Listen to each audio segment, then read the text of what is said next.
geç buldum ben seni. Affet geçmiş yılları.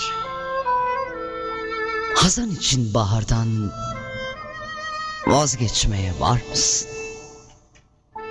Vuslata bir renk olsun, gökte güneşle mehtap. Kara kış kutuplarda yaz seçmeye var mısın? Bir bilinmez hayaldin, aşkı sesinden aldım. Gecemi tuval yapıp rengi güneşten çaldım. Geçmişimi tüm sildim, bir kuru fidan kaldım.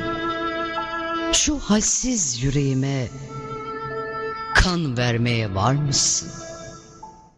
Ufukların bulutlu, yağmur çamur yürümez. Sis basmış dorukları, dağda şahin görünmez. Aşkım ölüm gibidir, benden geri dönülmez.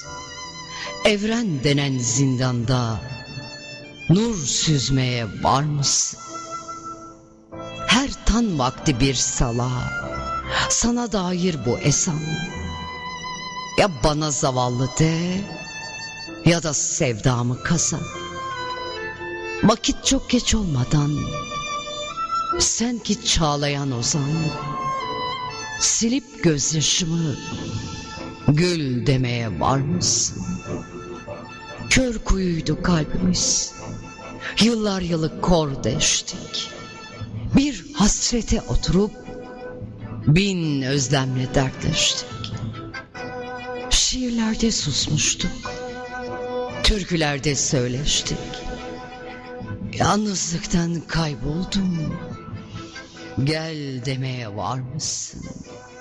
Gel, gel demeye var mısın?